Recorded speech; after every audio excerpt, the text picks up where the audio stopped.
Bonjour à toutes, alors vous avez observé que je vous ai distribué un document, sans le document, point de salut. Ouais, impossible de suivre. C'est un sujet qui est, comment dire, très important. Alors, je devais parler de Rabbi Shimon Bar Yochai, mais j'ai fait un tout petit décalage. J'ai parlé d'un copain de la yeshiva de Rabbi Shimon Bar Yochai. On va parler donc de Rabbi Meir. Alors c'est assez intéressant puisqu'en fait, les deux sont morts un petit peu dans le même mouchoir de poche. Parce que Rabbi Meir, sa Iloula, c'était ce dimanche. Et la Iloula de Rabbi Shimon Bar Yochai, c'est aujourd'hui l'Ag BaOmer. Rabbi Meir Balanès, le fameux, on va en parler. Alors, les deux étaient en fait à la base élèves de Rabbi Akiva. On avait vu un texte la dernière fois qui montrait que la yeshiva de Rabbi Akiva était composée de 24 000 élèves qui sont tous morts d'une sale mort, de la diphtérie, pendant une toute petite période. Et c'est une des raisons pour laquelle nous portons le deuil depuis des générations. Le deuil de, des liés à ces élèves qui sont morts. Ce qui est assez extraordinaire, on ne va pas s'attacher à cette mort, ce qui est assez extraordinaire, c'est que Rabbi Akiva a trouvé les forces, les énergies, pour repartir à partir de zéro, ou presque zéro, puisqu'il était dans le sud, et c'est là-bas qu'il a côtoyé Rabbi Meir, Rabbi Shimon, notamment donc 5 élèves, dont Rabbi Shimon Bar Yochai et dont Rabbi Meir Balanès, qui à partir de ces deux grands rabbanim, la Torah va pouvoir retrouver non seulement cet embryon de création, mais qui plus est son déploiement jusqu'à aujourd'hui. La Torah que nous vivons aujourd'hui, elle est issue du rebondissement que Rabbi Akiva a mis en place dans sa vie. Il a réussi après l'hécatombe, après l'Apocalypse, à pouvoir créer un nouveau, retrouver donc cette puissance de la Torah. Alors, on va commencer par lire un verset qui est tiré du livre de Ruth. Donc, on s'apprête bientôt à lire le livre de Ruth à Shavuot. Et ce qui va m'intéresser, c'est de voir comment le Midrash va superposer sur la couche littérale, va superposer quelque chose auquel on n'aurait pas pensé, nous, si on n'avait pas eu le Midrash. Je m'explique tout de suite. Le contexte est le suivant. Vous savez que Ruth est une femme qui, a priori, n'a absolument rien à voir avec le judaïsme, puisqu'elle est, à la base, elle vient donc d'une nation qui est mise au banc de la Torah, la nation de Moab, est mise au banc tout simplement parce que les Moabites ne nous ont pas accueillis lorsqu'on est passé par les plaines de Moab pour rentrer en Israël, avec de l'eau et du pain, même si on était prêt à payer, et une telle opacité par rapport au chesed, par rapport au don à l'autre, rend tout simplement incapable de pénétrer le judaïsme. Il y a une base essentielle dans le judaïsme, c'est la faculté d'empathie, souffrir pour l'autre, être capable de voir ce qui se trame chez l'autre. Si tu n'as pas ça, tu es écarté éternellement du judaïsme. Donc le texte est très clair, Lo yavo Moab bikal Hashem, un Moabite ne peut pas pénétrer le peuple juif. Sauf que Ruth, en tant que princesse moabite, va se marier avec un juif, et pas des moindres, puisque c'était le fils du plus grand rabbin de l'époque, Elimelech, qui lui a fui Israël parce qu'il y avait donc une vague de famine. Et Elimelech, avec son épouse Naomi, étant tellement riche, ils en avaient marre de se faire sans arrêt solliciter par des pauvres qui venaient taper à la porte en disant « S'il te plaît, j'ai faim, donne-moi à manger ». Bref, ils en avaient marre. Et donc ils se sont dit, bon, on va prendre un petit peu d'oxygène, on se réfugie ailleurs, de façon à ne plus être sollicité. Sauf que ce ailleurs, c'est justement les plaines de Moab, et c'est assez lié, ça veut dire lorsque tu te refuses à ta fonction, si tu es milliardaire là-bas, parce que Hachem attend de toi peut-être que tu donnes de l'argent, mais si tu refuses cette mission, alors tu vas te retrouver exactement dans le pays qui est l'emblème même des pingres, l'emblème même des gens qui ne donnent pas. Ça c'est le contexte. Et Ruth, donc, étant princesse de Moabite, commence à s'amouracher donc de Machlon, les deux frères Machlon et Kilion, Ruth et Orpa, les deux vont se marier avec Machlon et Kilion. Ça va mal se passer puisque les deux frères vont rapidement mourir, en laissant donc leur épouse veuve. Mais il y a aussi les Méler qui meurent, donc en fait c'est assez sordide comme histoire. Ils sont partis avec gloire et argent, ils reviennent sans argent, je parle de Noémie, les vestiges, et Ruth, ils reviennent en Israël dans la plus grande des indigences, primo, secondo, avec une étiquette qui s'appelle « Vous êtes les losers de l'histoire ». Ouais, vous avez décidé de partir, finalement vous avez tout perdu dans cette histoire. Ça c'est Ruth, et Ruth décide malgré tous ces coups, les coups qu'elle a reçus, elle décide de s'accrocher coûte que coûte au judaïsme, alors qu'elle ne caresse absolument pas l'espoir de pouvoir tôt ou tard trouver un parti qui serait de son calibre. Et donc l'histoire raconte, dans le 3e et 4e chapitre, que Ruth, en allant glaner dans un champ, c'est pas, comment dire, un paysage, si vous voulez, romantique, c'est pas du tout ça. Ils ont tellement pas de quoi manger qu'ils viennent essayer d'attraper les coins qui sont laissés pour les pauvres, les SDF. Et on vient aussi en même temps glaner, c'est-à-dire que lorsqu'un propriétaire agricole a un champ, lorsqu'il ramasse avec un outil ou bien avec ses mains des gerbes de blé, il y a un interdit dans la Torah d'aller, comment dire, récupérer les miettes. C'est-à-dire, il y a quelques gerbes qui sont tombées, je les récupère pour ne pas perdre dans mon capital, pour ne pas perdre dans mon chiffre d'affaires. Tu dois être un peu large, un peu gentleman. Tu laisses les choses de façon à ce que les pauvres qui attendent puissent récupérer. Il y a un interdit, les ketchichaopéa, donc ce sont des mishnayot, qui nous interdisent de prendre les quelques miettes de choses pour laisser aux pauvres. Donc en fait, Noémie et Ruth, qui étaient des femmes, elle était princesse, l'autre était immensément riche, devient dans la plus grande des indigences, et sont condamnées à se nourrir de rien, c'est-à-dire de ce qu'on laisse dans les champs. Et c'est dans ce contexte-là que Ruth va faire la rencontre du propriétaire de tous ces champs, un homme immensément riche, un homme immensément chacham. Boaz était le juge suprême de l'époque, un grand tzaddik, et Boaz, en plus d'une lignée royale, puisqu'il descend directement de Yehuda, bref, Boaz va faire la rencontre de Ruth, et Noémie, apprenant que Boaz fait un petit peu partie de sa famille, essaie de provoquer une rencontre entre Ruth et Boaz. Pourquoi? Parce qu'il y a peut-être, on ne dit pas un yiboum, un lévira, mais l'esprit d'un yiboum qui peut se mettre en place. Pourquoi? C'est quoi le yiboum? C'est lorsque Réhouven et Shimon sont deux frères. Réhouven est marié avec Léa. Réhouven meurt sans enfant. Alors Shimon, le frère, a une mitzvah de se marier avec sa belle-sœur Léa, de façon à assurer une descendance à son frère. Et sachant qu'en rentrant dans cette histoire, il efface sa volonté d'éternité. Tout père a envie, finalement, en ayant des enfants, de pouvoir marquer son nom de façon éternelle. Et bien là, il est capable de donner ça à son frère, de dire voilà, mes enfants seront appelés au nom de mon frère. Donc c'est un acte magnifique de chesed qui est proposé par la Torah. Et là, en l'occurrence, on n'est pas dans une histoire de frère, enfin, c'est pas une vraie fratrie. Il y a Boaz qui est un cousin éloigné du défunt Machlon, l'ancien mari de Ruth. Vous me suivez jusque-là ou pas? Ou c'est trop complexe? Ouais. Donc Ruth était mariée avec Machlon. Machlon est mort. Il reste un parent proche qui s'appelle Boaz, et qui pourrait éventuellement se marier avec Ruth pour assurer une descendance à Machlon, de façon à ce que le nom de Machlon ne soit pas, comment dire, pour toujours Machlon Mechia, qui veut dire effacé, donc qui portait son nom, ne soit pas effacé de façon éternelle. Et donc, Noémie propose à Ruth de provoquer cette rencontre, et cette rencontre se fait dans un contexte un petit peu délicat, puisque c'est la nuit, Boaz dormait dans le champ, et Ruth s'approche de Boaz. Alors, ne vous inquiétez pas, c'est touche pas à mon pote, voilà, absolument aucune incartade. Et vous allez me poser la question du yichoud, mais à cette époque, le yichoud, d'après la Torah, ne concerne qu'une femme mariée. Ruth n'étant pas mariée, il n'y a pas un problème de yichoud avec une femme non mariée à cette époque. Ce n'est que le Beddin de David, qui est un descendant de Ruth, qui va mettre en place l'interdiction de s'isoler avec une jeune fille qui n'est pas mariée. Ouais. Et ultérieurement, on aura aussi un interdit de s'isoler avec une non-juive. Mais historiquement, le yichoud, c'est un homme avec une femme mariée. Par extension, David est venu ajouter dans son Beddin un homme avec une jeune fille. Et par extension, Beth Shammai, qui est contemporain du monde grec, de la fascination du monde occidental, va aussi interdire de s'isoler avec une non-juive. Parce qu'on peut imaginer qu'à l'époque, c'était pas du tout fascinant. Mais le monde grec est devenu un monde profondément fascinant, et donc il faut mettre des limites très claires. Donc voilà un petit peu, si vous voulez, ce qui se passe. Donc il n'y a rien de pas cachère. Il y a, une jeune fille qui va rencontrer donc un homme qui est en train de dormir comme ça dans le champ. Elle se met à ses côtés et d'un coup, elle lui découvre les pieds. Il y avait une couverture, elle lui découvre les pieds. Il y a une couverture, faites bien entendu une couverture. Elle lui découvre les pieds et elle lui signifie son envie de rentrer sous ses ailes protectrices, d'être couverte par Boaz.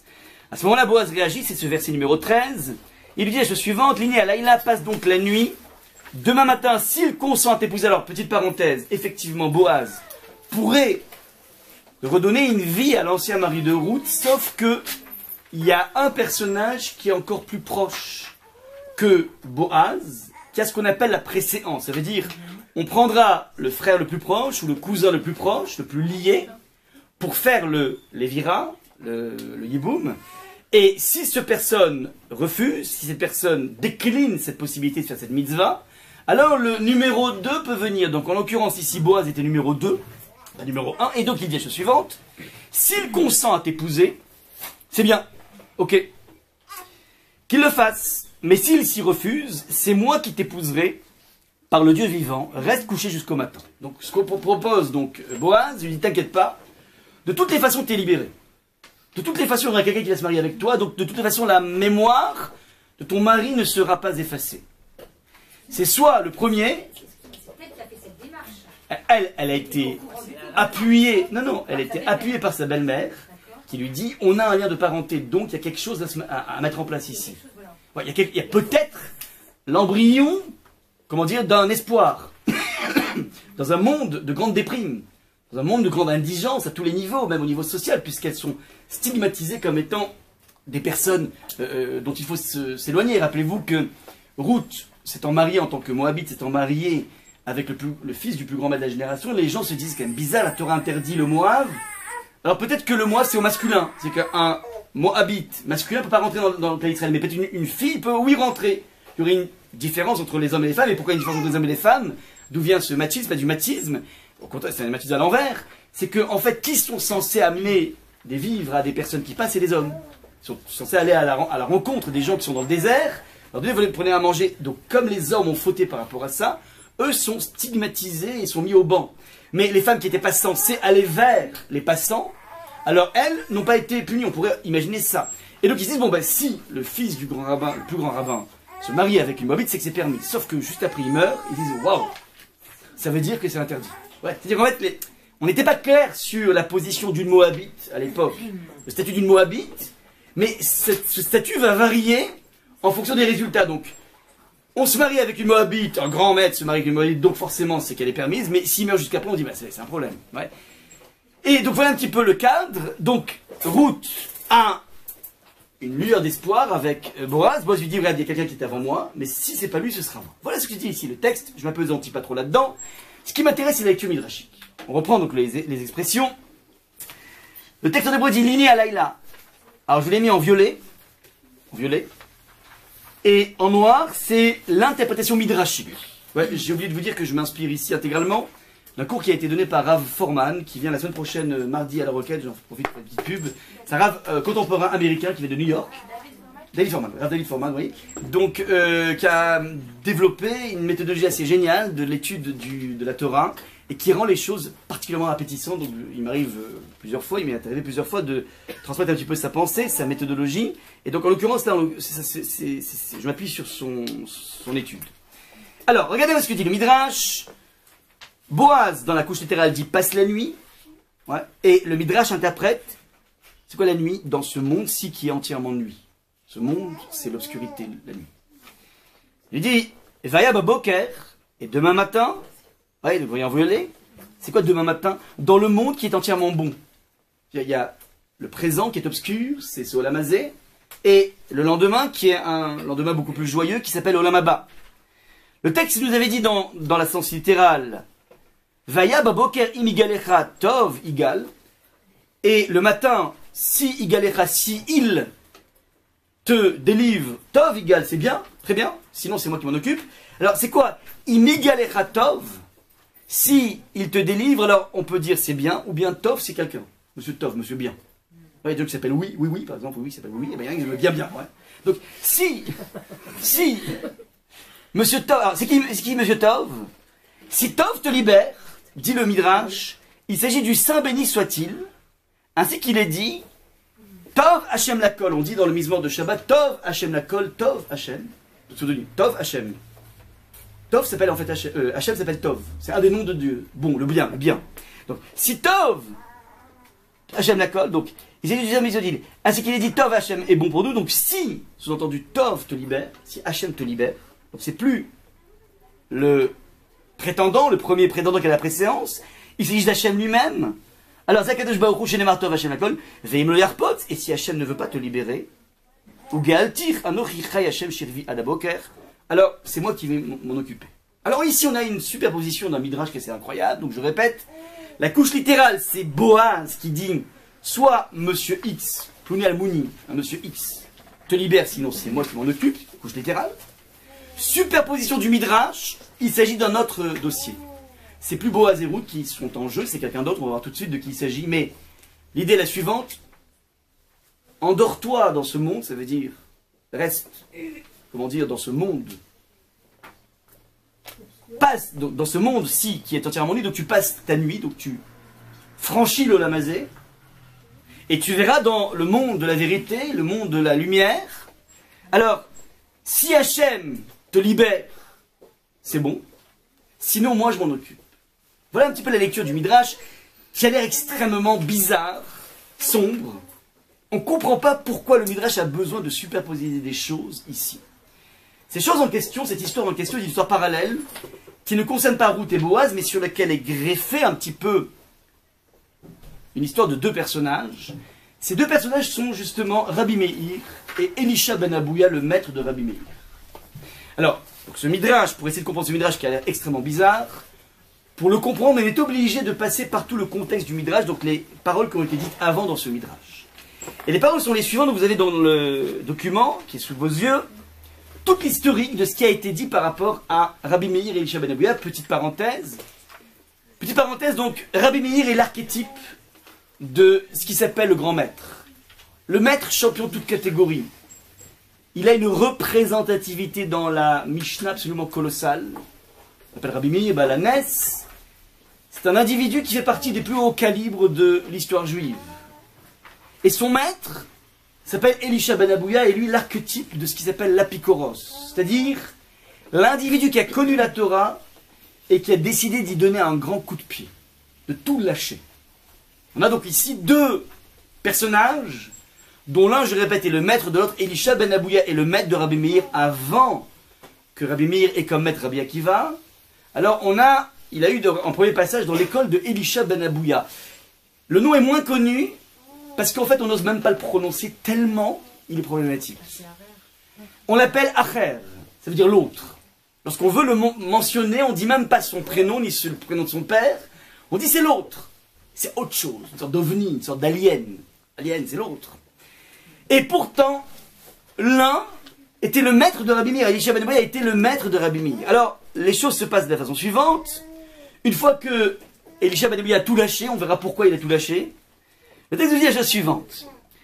Son maître, Rabbi Meir, était assis donc je suis en train de lire maintenant les encadrés, qui sont donc les parties du Midrash qui nous intéressent maintenant. Rabbi Meir était assis et enseigné dans la maison d'études de Tveria, à Tibériade.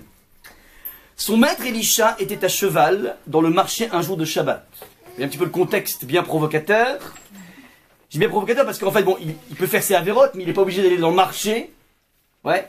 De telle sorte qu'on se rende compte que le maître de Rabbi Meir est en train de chevaucher un cheval pendant Shabbat en jour de marché. On prévint donc Rabbi Meir, Elisha ton maître est dans le marché. À ce moment-là, Rabbi Meir interrompit son étude et sourit à et sortit à sa rencontre. Donc on a ici une rencontre entre l'élève et l'ancien maître, et une rencontre qui a priori n'est pas fortuite, une rencontre qui est provoqué par Elisha ben Abouya. C'est intéressant au niveau de la psychologie de l'individu qui lâche. On peut se poser la question, mais pourquoi? Ok, tu lâches, alors fais tes avérotes tranquillement, pourquoi tu as besoin de venir provoquer? Ça a l'air un peu mesquin, c'est pas mesquin. C'est pas mesquin. Ouais, mais dans l'image, c'est comme si le bonhomme d'un coup prend sa Jaguar aujourd'hui, il va devant la sortie de la choule et il klaxonne. Il est en train de dire des choses. Il est en train de provoquer le contact. Et ce qu'il est en train de dire, c'est tout simplement ce qu'il ressent au fond de lui. Quand tu as connu la Torah, si tu décides de la quitter, sache une chose, c'est que tu ne pourras pas vivre tranquillement. Tu seras en permanence rongé par des remords terribles. Et ne crois pas que le lâcher-prise va te donner un quelconque goût de la liberté. Sache une chose, tu seras toujours enfermé par rapport à cette relation comme une relation paternelle et maternelle que tu as tissée. On ne peut plus y échapper. Sache une chose. Donc, ce qu'il fait ici, c'est tellement fort pour lui qu'il a besoin de provoquer parce que ça lui fait trop mal à l'intérieur. C'est pas parce qu'il est bien, c'est parce qu'il est mal. Ouais. Donc, première des choses, c'est ça qui se passe dans leur rencontre. À ce moment-là, deux comment dire, 3 dialogues vont intervenir. Les 2 premiers sont un peu les mêmes, le 3e est beaucoup plus profond. Le premier est le suivant. Elisha demande à Rabbi Meir, donc il lui rentre dedans, il lui dit, mais de quel sujet traitais-tu? Je t'ai interrompu dans ton limoud, dans ton étude. De quoi parlais-tu? Alors, à ce moment-là, réponse de Rabbi Meir, d'un verset dans Yov, qui dit, l'Éternel bénit la fin de la vie de Yov, plus encore que ses débuts. Le texte nous dit, va Hashem berach et acharit Yov mereshito.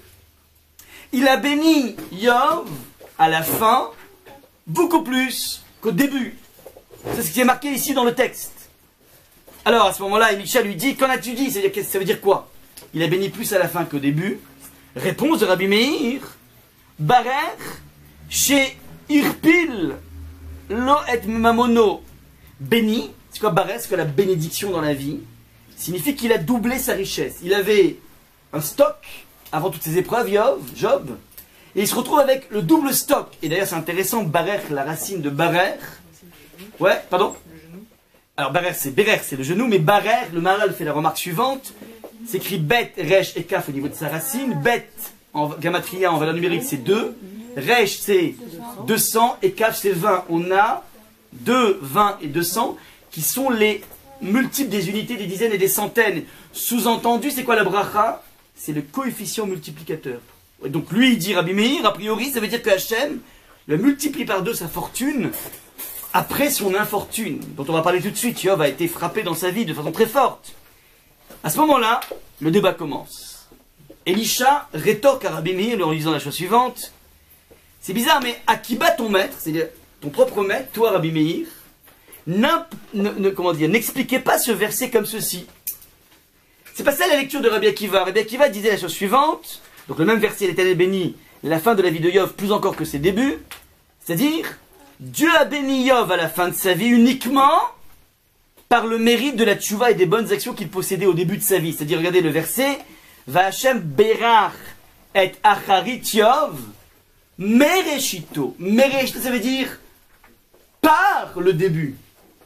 Non pas plus que le début, comme le comprend Rabbi Meir, mais par le début. C'est-à-dire, comme Job était quelqu'un de bien au début, un chic type, quelqu'un de tzaddik, alors Akadosh Baruch Hu lui accorde à la fin de sa vie, au regard de ses débuts, au regard de cette petite coude de début, il lui accorde une sorte de bracha. C'est la lecture de Elisha ben Abouya, et qui est même pas la sienne, qui est celle de Rabbi Akiva lui-même. Donc on a ici un débat entre ces deux grands maîtres, Elisha ben Abouya et Rabbi Meir. Comment comprendre ce verset, et toute l'articulation va se situer au niveau du même, la particule même en hébreu, veut pouvoir dire 2 choses.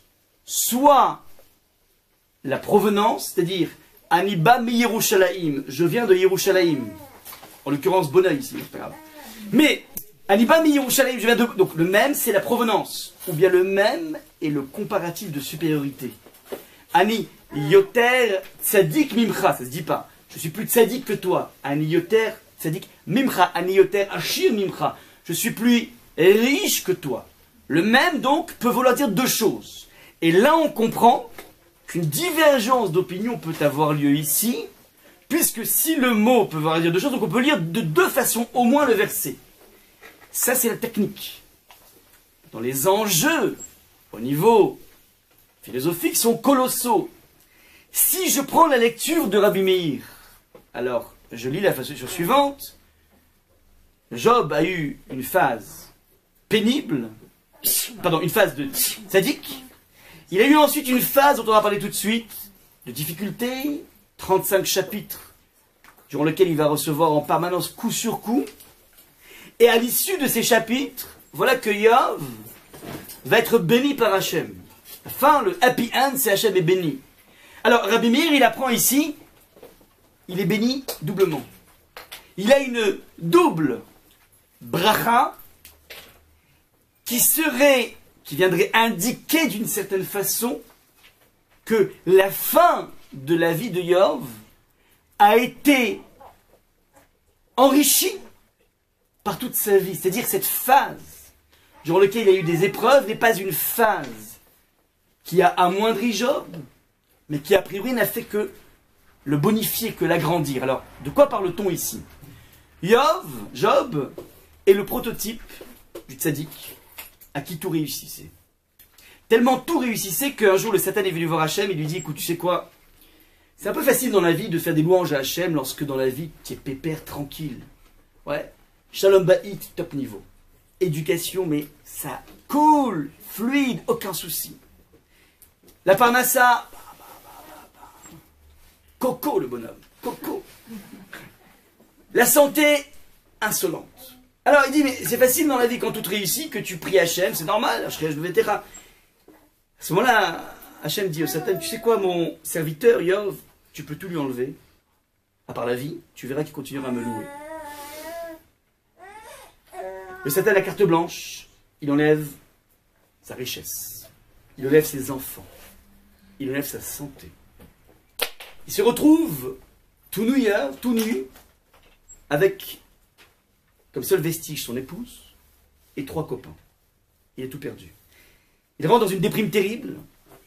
Il vient maudire le jour où mon papa et ma maman se sont rencontrés et m'ont conçu. Maudit soit ce jour qui a été le jour de ma conception, tellement Yov souffre. Et durant ces 35 chapitres, on va assister à 2 attitudes opposées, différentes, de l'entourage de Yov. Le premier, c'est ses potes, ses copains, qui essayent de lui transmettre un message dur à entendre, qui est le suivant. Ils le disent de façon très feutrée au début. Regarde Job, si t'arrives tellement de pépins dans ta vie, peut-être qu'il faut que tu fasses une introspection, et peut-être c'est lié à tes avérotes, tes fautes, ce que tu fais pas. Bref, urgence est de faire tchouva, lui disent ses copains. Et le problème, c'est que Yov sait qu'il est tzaddik. Pas par orgueil ni par vanité, mais il sait que c'est quelqu'un de bien. Et donc il n'arrive pas à entendre cette façon de le culpabiliser avec un point d'interrogation sans pouvoir pointer du doigt un écart de Yov. Et donc il n'arrive pas à se retrouver dans ce discours. Faites attention, très souvent, on rencontre, des personnes qui se permettent de jouer, d'être les flics du bon Dieu ou bien les ministres de la justice du bon Dieu. Et dans leur posture de rabbin ou de je ne sais quoi, se permettent de dire, voilà, tu sais, si t'arrives des problèmes, parce que t'as fait ça et ça. C'est faux. On verra tout de suite que c'est faux, Et c'est quelque chose qui stigmatise de façon très négative et qui enferme un individu dans une sorte d'image comme quoi, moi je suis un bal, donc je suis foutu, Alors ça c'est un petit peu ce que ressent Yov. Il dit, mais je comprends, moi je sais que je suis un tzaddik, je suis quelqu'un de bien. J'arrive pas à me retrouver là-dedans, donc j'ai beau faire une introspection, je vois que je suis quelqu'un de bien. Et je comprends pas ce qui se passe là maintenant. Première donc, lecture. Deuxième lecture, c'est celle de son épouse, qui lui dit ni plus ni moins qu'elle sait que son mari est un tzaddik. Elle lui dit, regarde, t'es un tzaddik, et apparemment Hachem s'acharne sur toi. Je te conseille une seule chose. Elle dit dans les mots, Barech, et Hachem, et Elohim, Vamout. Il ne te reste plus qu'une seule chose à faire, c'est Barech. Alors, c'est une façon, la jeune Saguinéor, c'est une façon à l'envers de parler. Il ne te reste plus non pas qu'à bénir Hachem, mais à blasphémer contre Hachem. C'est la mode en ce moment, le blasphème. Il ne te reste plus qu'à blasphémer Hachem et mourir, puis c'est tout. Parce qu'il y a effectivement un bug apparemment dans ce qui se passe ici. C'est pas normal qu'un tzaddik doive souffrir de cette façon, ça ne mérite pas.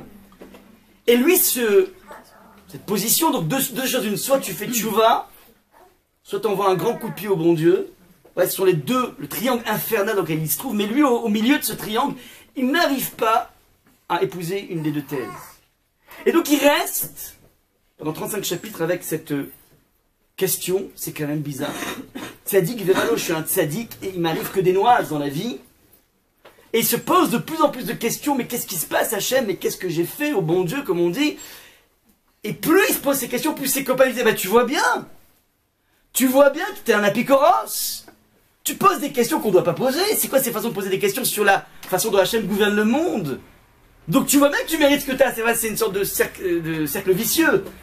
Tu vois bien que tu es capable de poser des questions de ce genre, des questions qu'on ne pose pas. Et donc ses copains l'enferment de plus en plus dans ce cercle infernal qui s'appelle, si t'arrives des noix, c'est que t'as pas fait tchouva. Ou bien t'as encore à faire tchouva. Voilà un petit peu le triangle infernal dans lequel se trouve Yov. Et ce triangle va finir en happy end. Pourquoi? Parce que le texte nous dit qu'à la fin, 42e chapitre, Akadosh Baruch Hu lui dit Vayomer Hashem el Elipaz Atemani, donc il s'adresse à Elipaz qui était un des trois copains. Chara api becha, je suis énervé contre vous les trois copains. Ou Beshne Recha, et toi et tes deux copains. Kilo dibartem elai nechona, vous avez très mal parlé sur moi. C'est faux. C'est faux, Yov n'a pas été frappé parce qu'il n'a pas fait tchouva, c'est faux. Vous avez entendu, tu peux pas jouer le flic du bon Dieu, quitter pour savoir ce qui se passe. Je l'ai répété plusieurs fois même, qui t'a choqué, mais aucun, puisqu'il n'y a plus de prophétie aujourd'hui, personne, aucun rabbin au monde ne peut se prononcer lorsqu'il y a des attentats à Toulouse, je ne sais où, et dire, ben ça c'est à cause de ça. Et si vous entendez ce type de, de paroles, vous pouvez tout de suite les rayer. Personne ne sait, personne ne peut attribuer ceci à cela. Et des personnes essaient d'exploiter des moments graves, ouais, pour les router vers, une tchouva dans un certain sens. Il faut faire attention, personne n'a une posture de flic du bon Dieu, de ministre de la justice, personne ne l'est. Il y a eu une époque, on avait des prophètes qui pouvaient nous dire, voilà, là le bas blesse, faites attention. Ouais. Évidemment qu'il faut se remettre en question dans la vie, mais personne ne peut dire ceci est dû à cela. Ouais. Aucune personne au monde peut dire ça. Donc là, je me reviens à leur dire, mais vous n'avez pas le droit de dire ce que vous avez dit. Et Hachem va s'adresser de façon extrêmement clémente auprès de Yov en lui disant Efo Aïta, Beyazdi Aretz. Il dit, ok, t'as des questions qui frisent la picorsoute.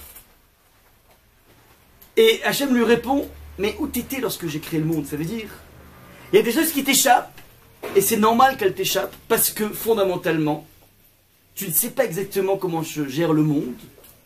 Mais le fait que Akadosh Baruch Hu lui parle de façon clémente et le bénit, a priori peut être interprété comme étant une sorte de validation de la démarche de Yov. Ça c'est la lecture que propose Rabbi Meir. Ça veut dire que si au bout du compte, d'un point de vue financier, charnel, Akadosh Baruch Hu te bénit doublement, c'est qu'il est en train d'une certaine façon de valider ta démarche. Ça c'est la lecture de Rabbi Meir. Va Hashem Berach et Acharit Yov Mereshito, il a eu plus de bien à la fin de sa vie qu'au début, parce que Akadosh Baruch Hu le valide dans sa démarche. Cette démarche qu'il a eue, oui, on aura de se poser des questions lorsque les choses ne vont pas bien. Ça ne veut pas dire qu'on va, on va donner un coup de pied au bon Dieu, Chazé Shalom, mais on a le droit de se poser des questions. C'est la lecture de Rabbi Meir, mais auquel répond au tac Elisha, non, mais excuse-moi. Ton propre maître, et pourquoi il passe par Rabbi Akiva? Parce que Rabbi Akiva est aussi l'archétype du Rav qui a eu une vie extrêmement douloureuse. Il a été torturé, il fait partie des 10 maîtres qui vont être massacrés par les Romains. Et donc, lui-même qui a côtoyé le monde de la difficulté, le monde des interrogations, lui lit ce verset de façon tout autre. Et il dit que Hachem a béni Yov parce qu'il a bien commencé. Ça veut dire quoi? Je te bénis parce que, en fin de compte, tu as bien commencé. Ça veut dire quoi? C'est quoi le sous-entendu? Je sais pas, mais par contre, est-ce que ce qui lui remplace va remplacer ce qu'il a vu? C'est ce qu'il va lui donner à la fin. Je parle pas de l'aspect sentimental. On ne remplace jamais des enfants. Non, je parle pas Ouais. d'une manière générale. Le fait que le verset nous dise qu'il lise une double, c'est-à-dire a priori, il va être grandifié. Il va être grandi, excuse-moi. Il va être grandi par cette expérience. Toute sa vie finit en apothéose. C'est ça que ça veut dire d'après Rabbi Meir. Mais Elisha ben Yoel dit non. Il a eu, un lot à la fin de sa vie parce que c'est quelqu'un qui a bien commencé. Ça veut dire quoi? C'est quoi le sous-entendu? Ça veut dire, t'as bien commencé, tu as frisé avec le monde de la picorsoute. Alors tu sais quoi? T'es un rachat. Mais comme t'as bien commencé, alors on te donne ce qu'on appelle un lot de consolation. À qui on donne des lots de consolation dans la vie? Au loser, au perdant. Ça veut dire que à partir du moment dans ta vie où tu intègres une phase qui n'est pas tip-top, je t'appelle un perdant. Alors, si tu as eu en plus la chance dans ta vie de bien commencer, alors peut-être que tu auras un lot de consolation, mais pas plus que ça. Sous-entendu, Elisha ben Yoel dit non.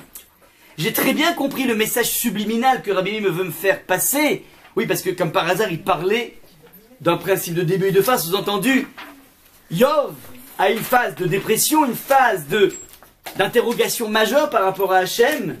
Mais Rabbi Meir lui dit, mais tu sais quoi? Mais il finit très bien Yov. Sous-entendu, Elisha, toi aussi, tu es dans la même phase que Yov, tu ressembles à Yov. Donc tu peux toi aussi bien finir. Réponse de Elisha, pas du tout, t'as rien compris, c'est pas comme ça qu'on étudie. Ce qui veut dire ici, c'est que comme il a bien commencé, alors il aura un lot de consolation, mais ça s'appelle un lot de consolation, mais un lot de consolation ne t'enlève pas cette étiquette de loser. Moi, je suis aussi un loser. Yov est un loser, moi aussi je suis un loser, et c'est comme ça. C'est fatal. C'est une fatalité. Premier donc débat entre ces deux grands maîtres. Ensuite, Elisha continue cette partie. Ce qui m'intéresse, c'est qu'il y a deux... Il est tiraillé par deux grilles de lecture, mais il ne choisit aucune de ces deux grilles. Ni son épouse, ni ses copains. Il va rester avec son questionnement sans donner un coup de pied, sans se rebeller contre Hachem, maintenant. Deuxième débat. S'il savait qu'il était tzaddik, il aurait pu se dire, entre guillemets, c'est facile, ça se fait de dire ça, mais vu que Hachem ne lui a pas pris sa femme, donc il lui a quand même pas tout pris, et toutes les souffrances qu'il a eues, ça a touché sa femme aussi, donc peut-être se dire, c'est aussi peut-être pour punir ma femme. Non, mais qui a dit qu'elle était réchaïte? Non, personne, mais... Et pourquoi il devrait supporter les... Non, non, il y a une vraie question. Il y a une vraie question, et il reste avec cette question 35 chapitres. Et plus il reste avec cette question, plus ses copains l'enferment en montant le temps, en disant, mais écoute, regarde, tu poses des questions qui ne sont pas de mise. Ouais, tu vois bien qu'il y a quelque chose qui n'est pas net chez toi. Ouais, il y a quelque chose qui est vicié chez toi. Donc c'est ce discours extrêmement moralisateur qui va être fustigé par Hachem en bout de course. Ouais. Donc maintenant, regardez, je continue, j'ai beaucoup de choses à vous dire. Elisha ben Abouya lui dit, et quel autre sujet traitais-tu? De quoi tu parlais aussi? C'est-à-dire, il y a une sorte de ping-pong, de partie d'échecs qui se met en place entre les deux. Tu m'amènes un verset dans lequel tu as envie de me montrer que je peux toujours revenir, moi Elisha, et je te réponds que tu n'as rien compris à ce verset. C'est quoi le deuxième verset? Viens, on discute ensemble, viens. Alors Elisha lui dit, donc de quel autre verset tu traitais? Il lui répond d'un verset dans Kohelet, et qui dit la chose suivante, Tov acharit davar mereshito. Regardez, faites attention.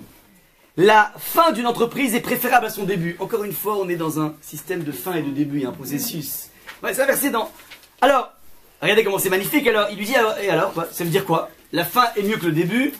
J'ai pas eu le temps de le mettre dans le document, enfin, j'ai pas eu la place de le mettre dans le document. Mais Rabbi Meir va dire la chose suivante. Ça veut dire quoi?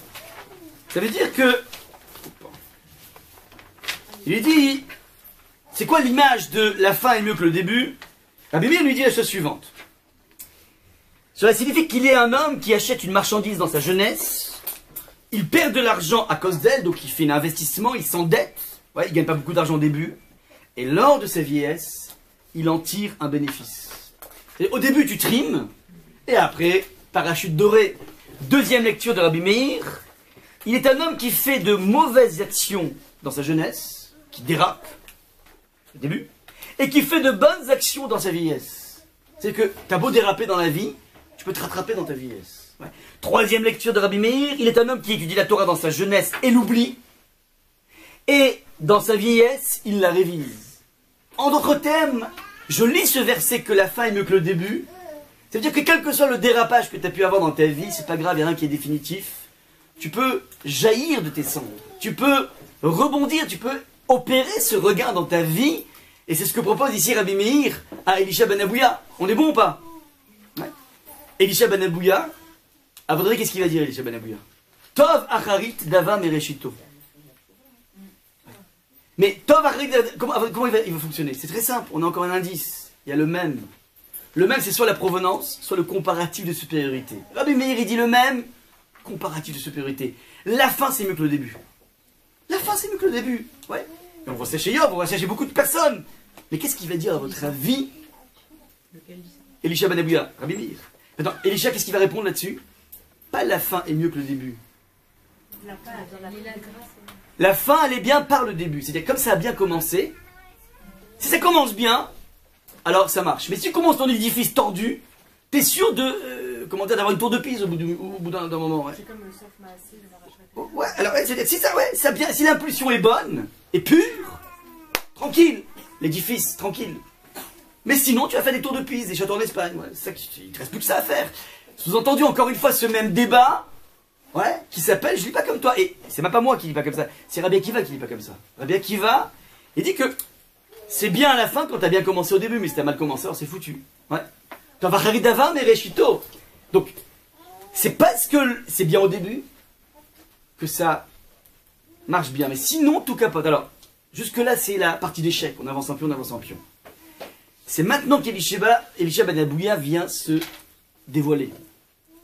C'est-à-dire, ok, alors, ça a mal commencé, mais moi, on pourrait rétorquer à Elisha, mais ok, ça a mal commencé, c'est pas que ça a mal commencé, c'est que ça a bien commencé, c'était un grand maître, puis tu as eu une phase de dépression, puis ensuite je te propose de remonter. Donc, pourquoi Elisha se positionne comme étant quelqu'un pour lequel le début était pourri?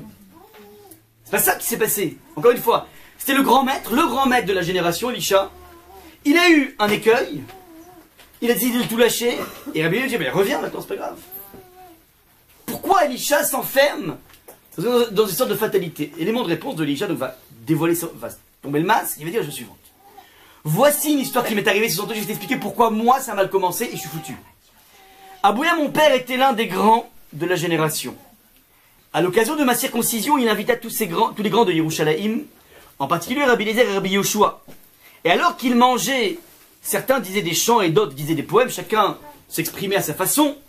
Eux, Rabbi Eliezer et Rabbi Yoshua, dirent, eux s'occupent de leurs affaires, chacun fait son petit business. Pourquoi ne nous occuperons pas des nôtres? À ce moment-là, ils commencèrent alors à étudier la Torah, puis les prophètes et enfin les hagiographes.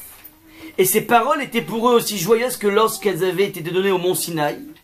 Et le feu s'est mis à danser autour d'eux. Vous imaginez pendant le Brit Mila, traiteur, les trucs, l'orchestre, puis d'un coup il y a deux rabbinim qui sont en train d'étudier, puis d'un coup il y a une telle intensité, une telle ferveur que tous les détecteurs de fumée commencent à sonner. Un feu est en train de jaillir ici entre ces deux rabbinim. Et le feu, le même feu qu'on a trouvé au mont Sinaï, n'est-ce pas que lorsqu'elles avaient été données au mont Sinaï, cela avait été fait dans le feu. En effet, il est dit, la montagne était embrasée de feu qui s'élevait jusqu'au ciel. Avouya dit, donc ça c'est ce qui se passait. Donc la Brit Mila c'était un feu d'artifice. Donc le père de Elisha, Abouya le papa, fait la bride de son fils, il dit, puisque la force, le cohort de la Torah est telle, cet enfant, s'il survit, je le dédie à la Torah. C'est pas possible, c'est incroyable la Torah. C'est d'une puissance tellement incroyable, je suis tellement ému par ça. Moi, mon fils, il n'y a rien du tout, pas de rôle, rien du tout. Que la Torah impose, c'est tout. Pas de business, rien du tout. Moi, c'est trop fort, c'est une expérience tellement émouvante que je ne peux pas faire autrement que de le faire tomber dans la marmite. Il n'y aura que de la Torah. Ouais. Et Elisha fait une lecture de cette émotion du père, et il dit, étant donné que son intention n'était pas désintéressée, ma Torah ne s'est pas accomplie en moi. Verdict du fils, qui dit que finalement je suis mal tombé dans la marmite. Alors vous allez me dire pourquoi? C'est grandiose. Élément de réponse. Rapide, hein, j'ai pas le temps de me... Mais c'est vrai, il y a quelque chose de fantastique dans la Torah, de lumineux, de brillant, d'impressionnant. Mais ce qui impressionne essentiellement le père de Elisha n'est pas une démonstration, n'est pas un cours de Torah, mais l'aspect Hollywood qui est autour, excusez-moi l'expression, encore une fois, il y a quelque chose d'extrêmement pur qui est en train de se mettre en place dans l'étude de la Torah, mais qui fait émaner un spectacle de son et lumière qui fascine. Et cette fascination est plus due, encore une fois, à la dimension de l'écorce que la prise de conscience du texte, de ce qui est à l'intérieur de la Torah. Vous comprenez un petit peu le... Donc il y a une sorte de décalage entre l'écorce et le noyau, et le fruit. Ça c'est donc on va dire le hiatus, le décalage dans lequel Elisha rentre dans sa vie. Son moteur essentiel, le prisme à partir duquel il aborde la Torah, c'est la puissance de la Torah. C'est un prisme qui juge Elisha, qui est un prisme qui est dangereux, qui est un prisme qui est, comment dire, partiel. Il n'y a pas que ça dans la Torah. Donc Elisha ben Abouya est en train d'interpréter cette entrée dans le monde de la Torah comme une entrée bancale. Ça c'est la lecture de Elisha ben Abouya. À ce moment-là, il va expliquer comment il a décidé de tout lâcher. On raconte qu'il arriva, donc Elisha, qu'il était installé et étudié dans la vallée de Guénozar. Il vit un homme qui montait au sommet d'un palmier et celui-ci prit la mer devant ses nourrissons et descendit en paix. À l'issue du Shabbat, il vit un autre homme qui montait au sommet de ce palmier. Celui-ci prit les nourrissons et renvoya à la mer et fut mortellement mordu par un serpent lors de sa descente. Alors, Elisha a assisté à un spectacle tragique. Il y a un individu qui fait une mitzvah pour laquelle la Torah stipule qu'un individu qui prendra la mer et laissera partir les oisillons cet individu aura une longévité.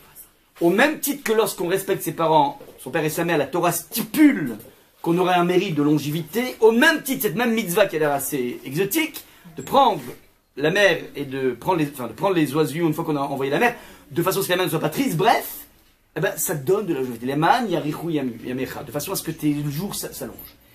Demande Elisha, il dit, je comprends pas. Hachem t'a promis une longévité à celui qui fait cette mitzvah, pourquoi il meurt fracassé par un serpent ou par un scorpion? Il y a un bug dans la Torah. C'est bizarre. Ça veut dire, Hachem t'a promis une longévité, et le bonhomme est foudroyé dans sa mitzvah. Mais ça veut dire quoi, ça? Tout se passe comme si la Torah et Hachem, dans sa toute-puissance, agit, qui viachol presque comme un terroriste. C'est quoi ces façons de prendre un individu qui fait une mitzvah pour lequel tu as promis? Ça, tout ceci manque atrocement de chesed, de bonté et de respect de ce qui avait été promis. Ça, c'est ce que Elisha, comment dire, interprète. Où est le bien de cet homme? Où est la longévité de cet homme? Ce Kohar de la Torah, cette puissance de la Torah, manque fondamentalement de bonté. Ça manque de bonté, c'est ce que la lecture que propose Elisha. À ce moment-là, Elisha continue en disant, après ce spectacle, j'ai entendu une bat kol, c'est-à-dire une sorte de voix prophétique, qui jaillissait du ciel et qui disait la chose suivante, à partir d'un verset, revenez aux enfants rebelles. Donc c'est Yirmiyahu qui parle et qui dit, vous les rebelles, vous qui avez fait des avérotes, revenez mes enfants rebelles. Donc c'est un appel à la tchouva. Et revenez à moi et je reviendrai à vous. Donc c'est un verset très classique. Si vous revenez à moi, moi je reviendrai à vous. Ça veut dire qu'on va se rabibocher, propose Hachem. Alors, lui rajoute qu'il a entendu, dans la bat-kol, dans cette voix céleste, revenez à vous les enfants rebelles, sauf Elisha ben Abouya, qui connaissait ma force et s'est révolté contre moi. Elisha ben Abouya est en train de dire, à l'issue de ce spectacle dans lequel j'ai osé interroger le comportement d'Akadosh Baruch Hu qui manque cruellement de chesed, quand j'ai dit ça, j'ai entendu que de toute façon c'était fini pour moi. J'ai brûlé toutes mes cartouches. Et je l'ai même entendu comme quoi tout le monde peut revenir sauf Elisha ben Abouya. Alors faites bien attention. Le Midrash ne témoigne pas de cette bat-kol, de ce flux divin. C'est lui qui dit qu'il a entendu. Il est fort possible qu'il croit tellement au fait que lorsque dans la vie tu fais une incartade majeure, tu es disgracié, qu'il est prêt à entendre ça dans le ciel, bien qu'il n'y ait pas eu forcément une voix du ciel. Vous comprenez un petit peu la nuance ici. Mais en tout cas, il témoigne sur lui-même qu'il dit donc avoir entendu une voix qui lui stipule comme quoi c'est foutu pour lui. Ça, c'est donc ce qui se passe ici.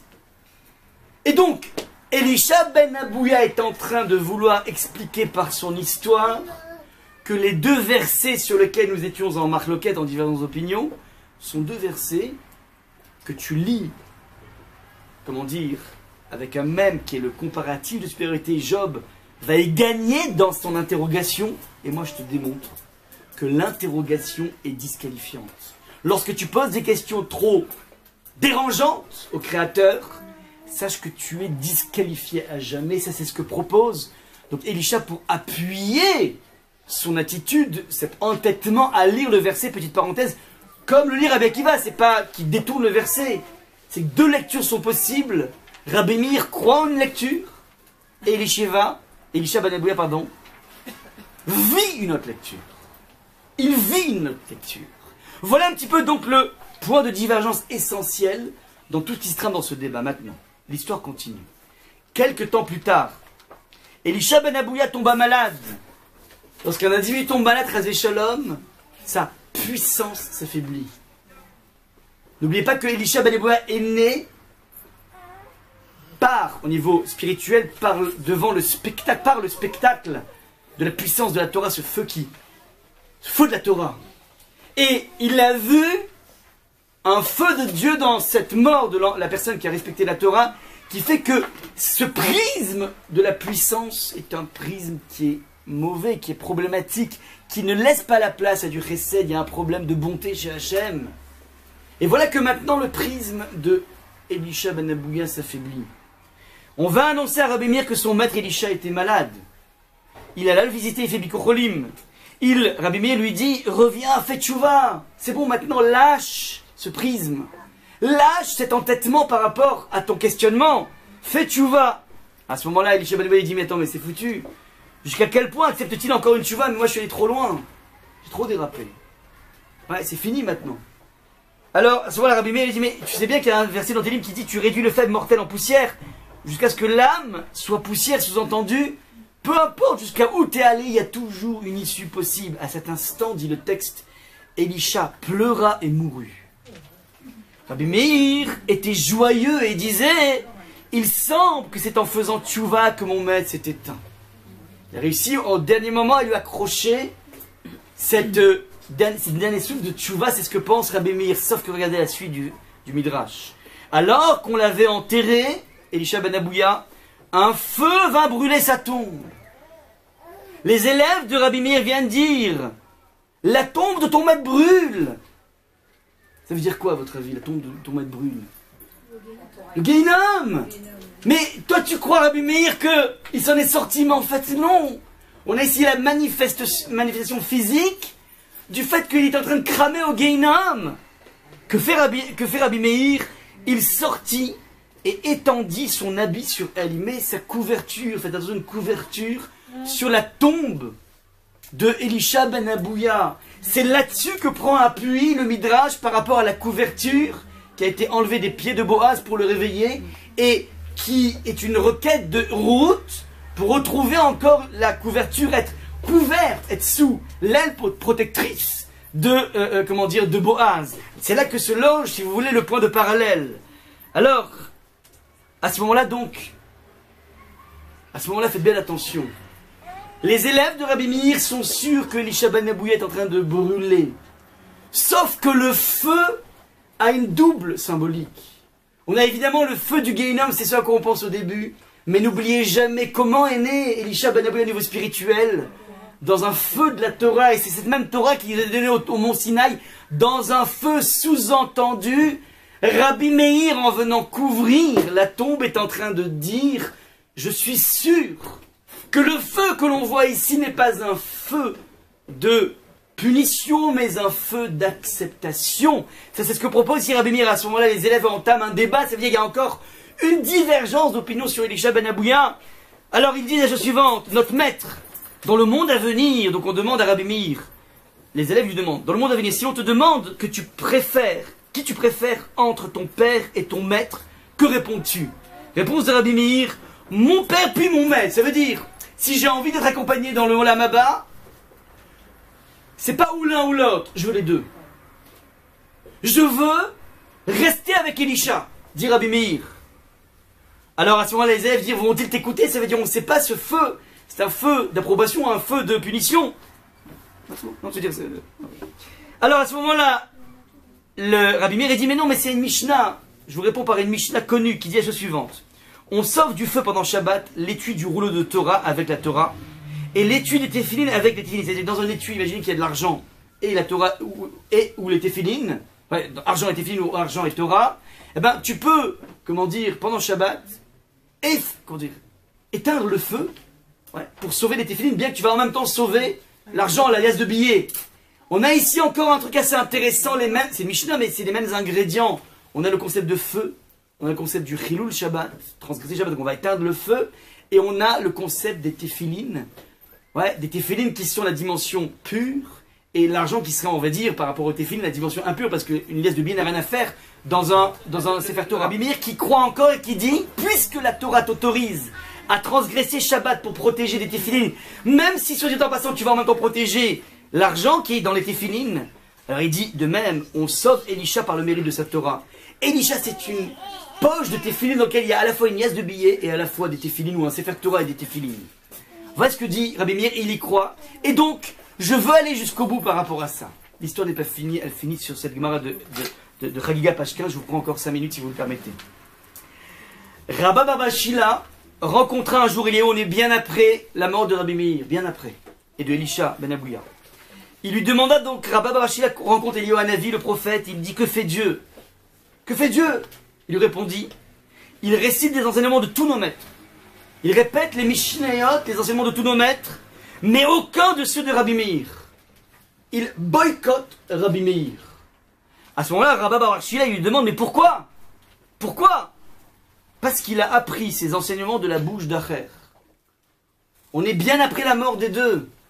Et Eliyahu, il signifie à Rabba bar Achila que la Kadosh Baruch Hu boycotte, a mis au banc des maîtres Rabbi Meir, les enseignements de Rabbi Meir, parce que ils ont été inspirés par un apikoros. À ce moment-là, Rabba bar Achila demanda, mais pourquoi cela?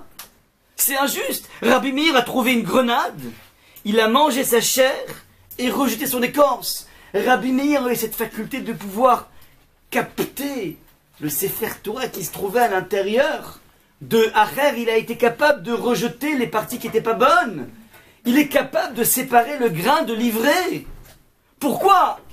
À ce moment-là, lui dit Rabba bar Achila, demanda. Donc, Eliyahu lui répondit, quelque temps après, il est revenu Eliyahu.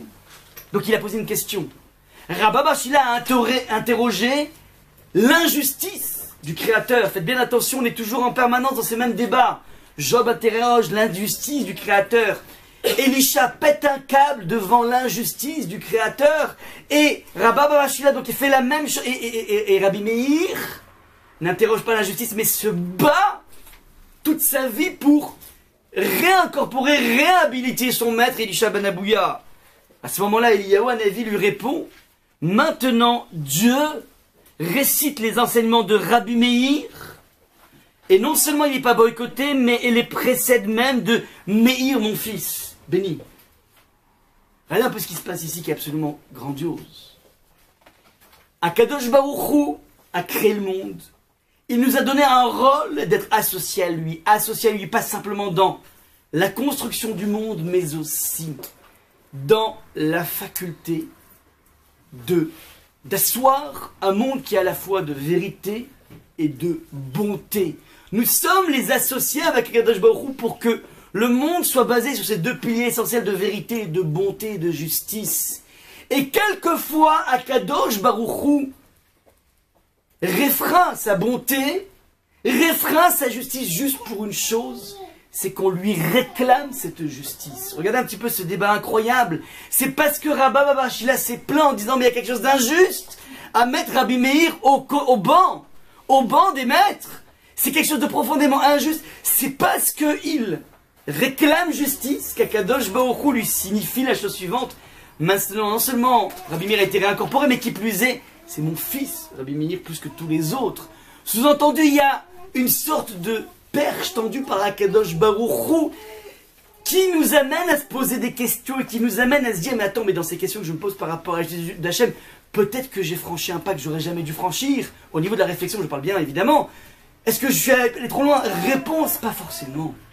Pas forcément, parce qu'Akadosh Baruch Hu crée un cadre dans lequel il attend que tu viennes réclamer quelque chose, pas de façon ostentatoire, pas de façon méprisante, pas de façon arrogante, déjà bien sûr, mais il y a une dynamique de l'établissement de la justice qui dépend pas simplement de ce que Hachem fait, mais de la façon dont le peuple juif va réagir.